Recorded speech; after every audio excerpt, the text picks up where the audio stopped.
Je discutais récemment lors d'une rencontre abonnée avec l'un d'entre vous de Lightroom et notamment des fichiers XMP et je me suis aperçu que cette personne ne connaissait pas ce type de fichier et à quoi ça servait. Donc je me suis dit ça pourrait être intéressant d'en faire un petit tuto rapide pour ceux qui ne connaîtraient pas. Donc si cela vous intéresse, c'est parti.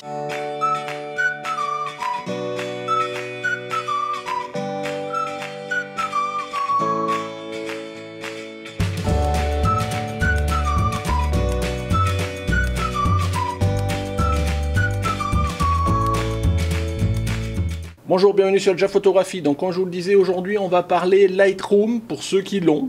Et pour ceux qui l'ont pas, ça peut toujours vous intéresser si jamais vous allez y passer un jour. Et on va parler fichier XMP.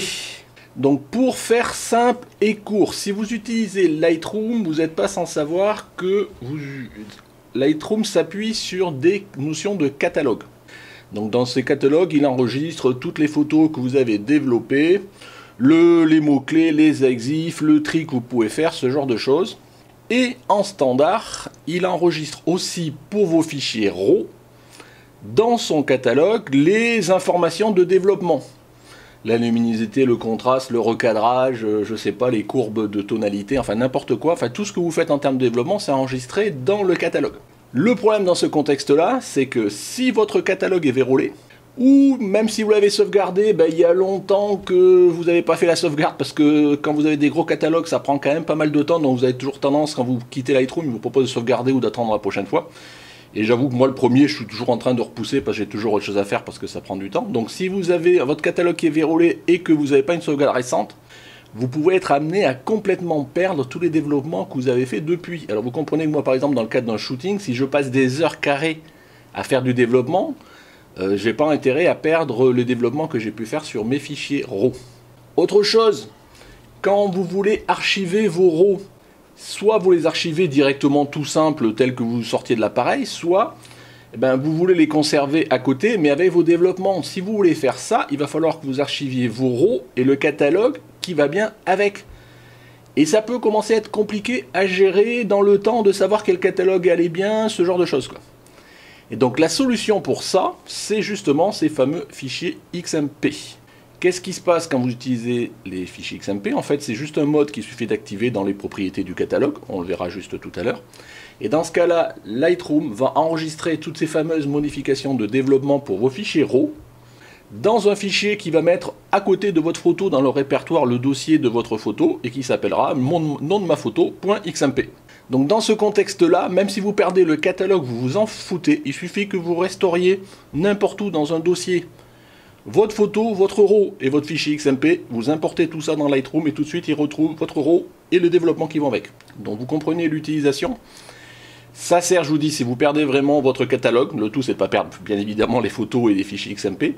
Ça sert aussi quand vous archivez, il suffit que vous preniez votre dossier avec tout vos RAW et les fichiers XMP, vous mettez ça n'importe où, sur un cloud, sur un NAS, sur une disquette, enfin sur un disque dur externe plutôt maintenant, ce genre de choses. Et le jour où vous les récupérez, vous restaurez ça et vous faites importer comme vous feriez initialement et vous récupérez toutes vos photos. Donc vous voyez, c'est une utilité qui est pour moi, enfin ça fait des années que j'utilise cette fonctionnalité, ça m'a sauvé la mise plus d'une fois. Donc voilà, je voulais partager ça avec vous. Donc ce qu'on va faire maintenant, voilà, globalement je vous ai dit tout ce qu'il y avait à dire. Je vais vous montrer vite fait, pour ceux qui seraient sceptiques, de comment ça fonctionne. Donc là, je vous montre à l'écran, vous voyez, j'ai préparé, alors bon voilà, dans une arborescence d'un dossier que j'ai appelé, voilà, pour le tuto, j'ai préparé une photo, un RAW, que j'ai mis ici, donc voilà, c'est la même photo que je vais utiliser avec les fichiers XMP, sans le fichier XMP. Donc là, dans un dossier, j'ai mis mon RAW, tout seul. Alors je l'ai appelé, c'est la même photo, je vais juste renommer, vous voyez, vous pouvez les renommer aussi, je l'ai appelé test XMP sans, donc sans le XMP, c'est ça l'idée. Donc ça c'est mon RAW de base sans le fichier XMP. Dans le dossier à côté, j'ai mis le même RAW, vous voyez, sauf que là pour le coup à côté je lui mets le fichier XMP des développements. Et donc le dossier ici qui comprend ces deux dossiers là, je vais les importer dans Lightroom et on va voir ce que ça va faire. Mais avant, dans Lightroom, ce que je vais vous montrer, c'est où on active le mode de génération de ces fameux fichiers XMP. Donc vous allez dans le menu Édition, et là vous allez dans le sous-menu Paramètres du catalogue. Et là vous allez dans les derniers onglets Métadonnées, et là vous avez vous voyez, une case à cocher, écrire automatiquement les modifications au format XMP dans les fichiers annexes. Une fois que vous avez activé cette fonctionnalité, toutes les modifications que vous allez faire seront enregistrées dans votre fichier XMP.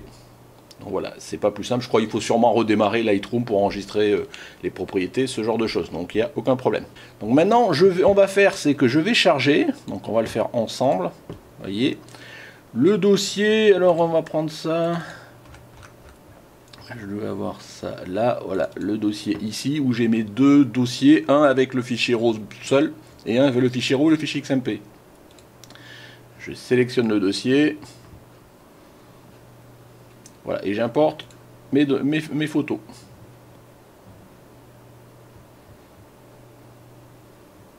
Voilà, donc vous voyez, il m'a bien importé deux photos. Bah, il se trouve que c'est deux fois la même. Si maintenant je vais dans le menu développement, que je sélectionne la deuxième photo, vous voyez, qui s'appelle Test XMP 100. Donc c'est le RAW pour lequel j'ai pas importé le XMP, donc pour lequel j'ai pas les informations de développement. Donc c'est la photo brute que vous avez à l'écran. Vous voyez, donc déjà elle était pas mal sortie, je dirais, du capteur. Et si vous regardez ici dans les informations de développement, vous voyez, il n'y a rien. C'est que les informations par défaut de Lightroom. Cette photo n'est pas développée au sens de Lightroom. Si maintenant je prends l'autre photo, voilà, qui s'appelle Test XMP avec, donc c'est celle qui a été importée avec le fichier XMP, et donc avec les informations de développement. Donc déjà tout de suite, vous voyez, il y a le recadrage que j'avais pu faire qui s'est appliqué. Et quand vous regardez les informations de développement, même si pour le coup, là, j'en avais pas fait beaucoup, la photo n'en nécessitait pas beaucoup, ben, vous voyez que j'ai joué avec la texture, un petit peu de vibrance, un peu de saturation, vous voyez un peu joué avec les couleurs du bleu. Donc vous voyez que là, on n'est plus dans les options par défaut. J'ai bien récupéré mes informations de développement. C'est aussi simple que cela. Voilà, donc j'espère que j'ai été clair jusque-là. Il suffit que vous activiez la petite case dans les options de votre catalogue Lightroom, comme je vous l'ai indiqué. Et à partir de là, il va générer un fichier XMP. Ce fichier XMP, je vous l'ai montré tout à l'heure, il va être stocké dans le dossier au même endroit que vos fichiers RAW. Et après, bah, si vous voulez archiver vos photos, il suffit de prendre le dossier, il y a les XMP dedans, vous avez deux faits de développement, vous vous occupez plus de votre catalogue et vous avez une sauvegarde. Si jamais votre catalogue est vérolé pour une raison ou pour une autre, c'est pas grave, vous avez votre fichier XMP, il suffit que vous réimportiez votre dossier, vous récupérez tout de suite vos développements.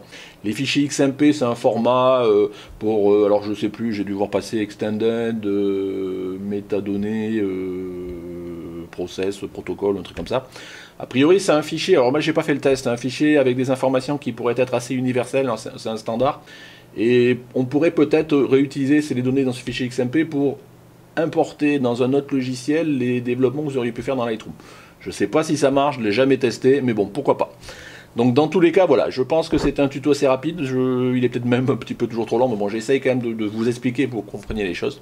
Donc voilà, je ne sais pas si vous connaissiez, enfin je pense que ceux qui sont dans Lightroom depuis longtemps peut-être connaissent, utilisent ou pas. Voilà, après c'est un choix, il faut déjà au moins savoir que ça existe, après vous pouvez décider de l'utiliser ou pas, mais au moins quand on sait que ça existe, on le fait en toute connaissance de cause. Donc merci de m'avoir suivi, donc si ça vous a plu, ben, un petit pouce bleu, n'hésitez pas à poser un commentaire si vous l'utilisiez, si vous avez découvert la fonctionnalité.